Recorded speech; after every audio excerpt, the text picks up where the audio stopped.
கிறிஸ்துவுக்குள் பிரியமான சகோதர சகோதரிகள் யாவருக்கும் என் அருமை ஆண்டவரும் உலக இரட்சகருமாகிய எம்பெருமான் இயேசு கிறிஸ்துவின் ஈடு இணையில்லா நாமத்தினாலே நாங்களை வாழ்த்துகிறேன். இந்த நிகழ்விலே அன்பாக அழைக்கிறேன். இந்த நேரத்திலும் கூட இயேசு கிறிஸ்து நமக்கு ஒரு வார்த்தையை கொடுக்கிறார். மத்தேயு 15:8 வாசிப்போம். இந்த ஜனங்கள் தங்கள் வாயினால் என்னிடத்தில் சேர்ந்து தங்கள் உதடுகளினால் என்னை கனம் பண்ணுகிறார்கள், அவர்கள் இருதயமோ எனக்கு தூரமாய் விலகி இருக்கிறது. அல்லேலூயா. எனக்கு அருமையான தேவ ஜனங்களே, ஆண்டவராகிய இயேசு கிறிஸ்து எவ்வளவு துக்கத்தோடு அந்த வார்த்தைகளை அவர் சொல்லுகிறார் என்பதை நாம் சற்று நேரம் சிந்திப்போமானால், நாம் உதடுகளின் மூலமாக கர்த்தருக்கு துதியை, ஆராதனையை நாம் செலுத்த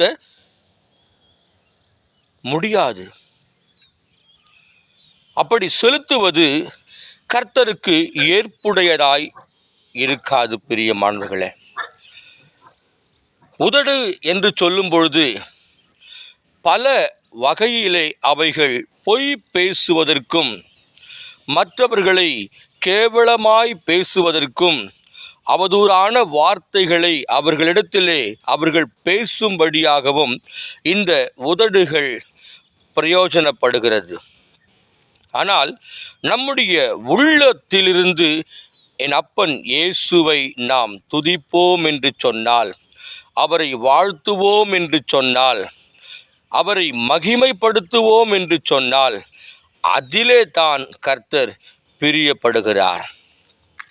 எவ்வளவு துக்கம் நிறைந்தவராய் இயேசு கிறிஸ்து இந்த வார்த்தைகளை அவர் நம்மிடத்திலே சுட்டி காண்பிக்கிறார். பாருங்கள், இந்த ஜனங்கள், ஓ ஹல்லேலூயா, எவ்வளவு வேதனை நிறைந்த ஒரு வார்த்தை பாருங்கள்.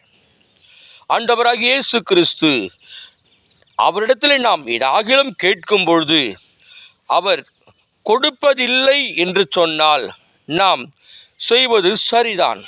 ஆனால் நீங்கள் வேண்டிக் கொள்வதற்கும்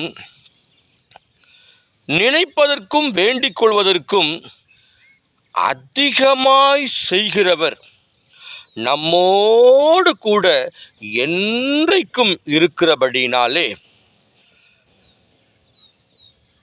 நம்முடைய நினைவுகளை அவர் அறிந்து வைத்திருக்கிறபடினாலே, நாம் எப்படிப்பட்டவர்கள், ரட்சிக்கப்பட்டோமா, பாவ மன்னிப்பு பெற்றுக்கொண்டோமா, விசுவாசத்திலே நிலைத்திருக்கிறோமா என்பதையும் அவர் நன்றாய் அறிந்து வைத்திருக்கிறார். ரொம்ப துக்கம் நிறைந்தவராய் கர்த்தர் இந்த வார்த்தையை சொல்லுகிறார். பாருங்களேன், வாயினால் அறிக்கை செய்கிறார்கள், ஆனால் உள்ளமோ எனக்கு தூரமாயிருக்கிறது. பிசாசானவன் அவர்களுடைய இருதயத்தை அப்படியே கொண்டு சென்றிருக்கிறான். அவனிடத்திலிருந்து நம்மை மீட்கும் பொருளாக, நம்மை மீட்டெடுப்பதற்காக, நம்மை பாவத்திலிருந்து ரட்சிப்பதற்காக என் அப்பன் இயேசு கிறிஸ்து கல்வாரி சிலுவையிலே நமக்காய் கொடுத்த இரத்தம் ஏராளம். பிரியமானவர்களே, கடைசி சொட்டு இரத்தம் வரைக்கும் அவரை புழிந்து எடுத்தார்கள். விழாவிலே வழிந்த இரத்தம் நம்மை இன்னும் நோக்கி பார்த்து கொண்டிருக்கிறது. இதை கேட்கிற அன்பு உள்ளங்களே, நீங்கள் யாராயிருந்தாலும் சரி, கர்த்தரை நீங்கள் மகிமைப்படுத்தும் பொழுது தயவு செய்து உங்கள் உதடுகளின் மூலமாக அவரை மகிமைப்படுத்த வேண்டாம். அதிலே அவர் பிரியப்படுகிறதில்லை.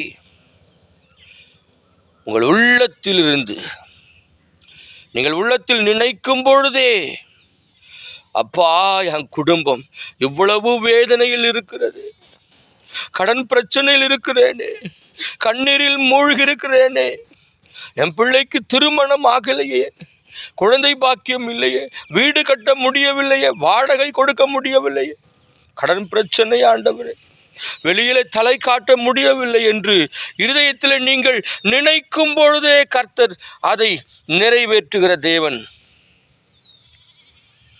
அப்படிப்பட்டதான இயேசு கிறிஸ்துவுக்கு நாம் உள்ளத்திலிருந்து நாம் துதியை செலுத்துவோம், ஆராதனையை செலுத்துவோம்.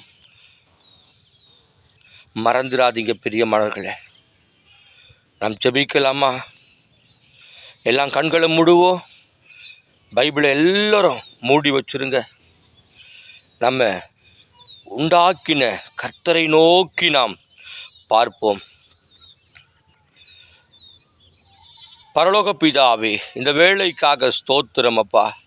எங்களுக்கு நீர் நன்றாய் இன்றைய நாளிலே கற்றுக் கொடுத்திருக்கிறீர். நாங்கள் உதடுகளின் மூலமாக இவ்வளவு காலமாக நாங்கள் ஸ்தோத்திர பலியை செலுத்தியிருக்கிறோம். மனுஷரை பிரியப்படுத்த நாங்கள் செலுத்தியிருக்கிறோம். மற்றவர்கள் பார்க்கிறார்கள் என்ற ஒரு ஆண்டவரே தயக்கத்தோடு நாங்கள் உம்மிடத்தில் கிட்டி சேர்ந்தோம். ஆனால் எங்கள் இருதயமோ தூரமாயிருக்கிறது என்று நீர் வியாகுலப்படுகிறது நாங்கள் இன்றைய நேரத்திலே நாங்கள் தெரிந்து கொண்டோம் தகப்பனே. அதற்கேற்ற பக்குவமான இருதயத்தை கர்த்தர் எங்களுக்கு கொடுப்பீராக. ஆசீர்வதியும். இயேசுவின் நாமத்தினாலே வேண்டுகிறோம் நல்ல பிதாவே. ஆமேன், ஆமேன்.